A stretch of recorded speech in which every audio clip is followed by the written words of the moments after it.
a wonderful facility you've got here. Tell us how it came about. Well, I'm a recovering alcoholic. I'm 23 years sober. And Mr. Anthony Gonzalez was one of the co-founders of this place. He had a son who was a victim of drugs and a very serious problem with drugs. So we took him to Durban to rehabilitate him in a place called Dr. Bob's Rooms.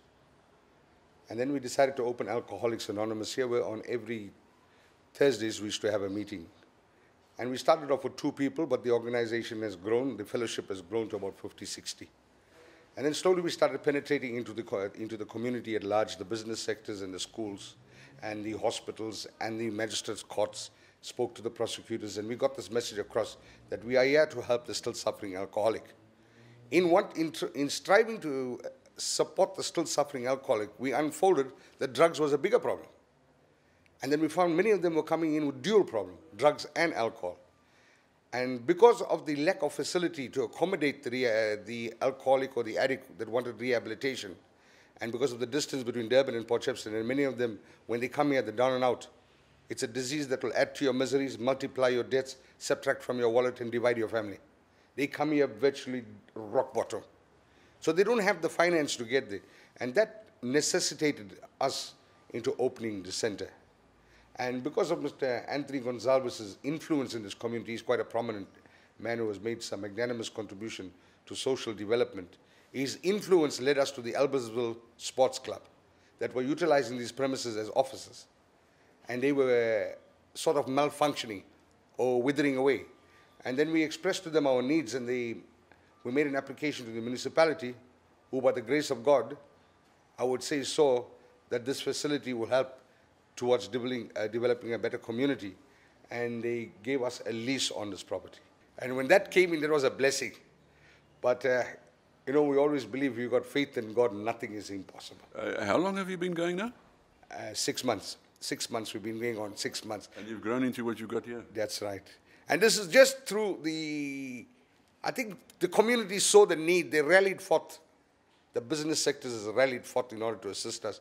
And at this point, I must say that Mr. Anthony Gonzalez's family, his immediate members of the family, played a very significant role in the support. Also, there's a gentleman named Daya who was very, very keen on opening the center together with his brother-in-law Rama. And that's how the idea was brought about. Give us some idea of the program that you follow. How long does it take? And I assume that you follow the Alcoholics Anonymous program, rehabilitation program. There are various centers that adopt various programs. Firstly, we had to be very, very careful because we didn't want to make this a religion-orientated program. You know. So you're interdenominational? No, yeah, interdenominational. What we try to do is develop a better relationship with God, to make you believe that there's a power greater than yourself, and that we call God. You can call him whatever you want. We adopt the Alcoholics Anonymous program because we found it's a program that definitely works. It is the fastest growing fellowship in the world, which was founded by Dr. Bob and Bill W.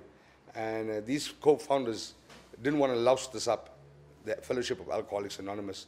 And one of the prime factors was, do not bring in one God concept into this.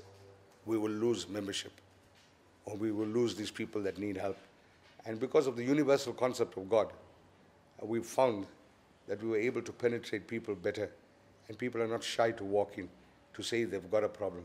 It doesn't cost them anything, eh? No, it doesn't cost anything to join Alcoholics Anonymous. When we bring them in here, we have the motto not to charge a cent, because most of the recovering alcoholics and addicts are downtrodden. They have nothing.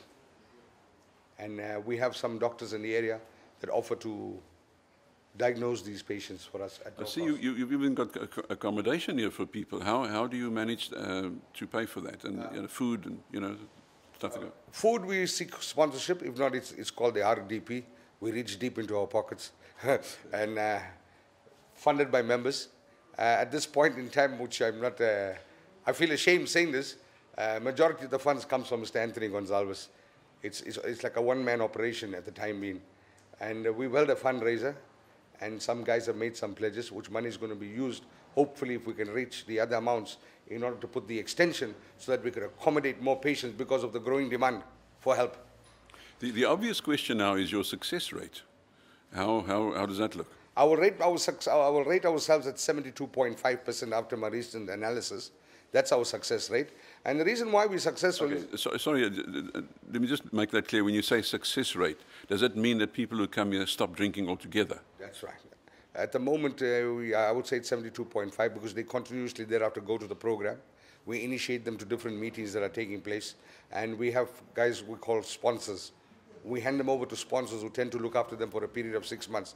But it's an amazing program because once you grab this program, you don't want to go back to alcohol or drugs because you can see the difference, the fruits of sobriety as compared to the despair of alcohol and drugs. I don't think the guys want to trade it. You see, a very remarkable aspect is if you have a success rate of 72%, and if I understand you correctly, the time that they spend here is 3 weeks. 3 weeks, 21 days. So 21 days. But once they have completed the 3 weeks, obviously they carry on and they are looked after. What's important is after 3 weeks, the supervisor is so well groomed with the program, he can sense whether the guy is ready for the outside world or not. If he is not ready, we extend his stay. We extend his stay. If he's got a doubt, if he's got a fear, this guy's going to go back because you can make out from the behavior patterns as to whether the guy is is into the program or is not into the program.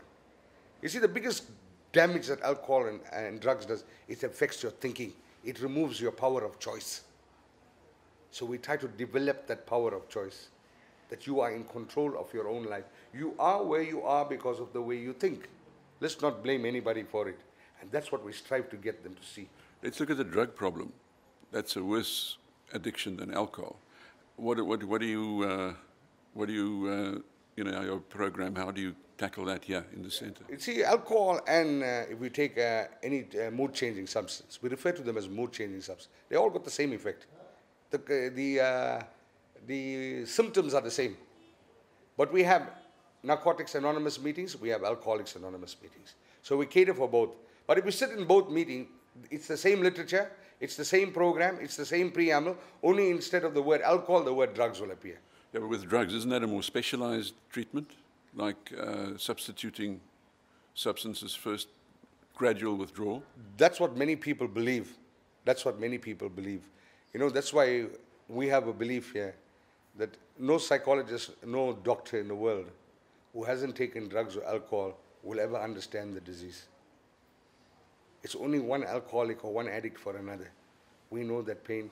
We know his cry. We know why he behaves. We can understand him.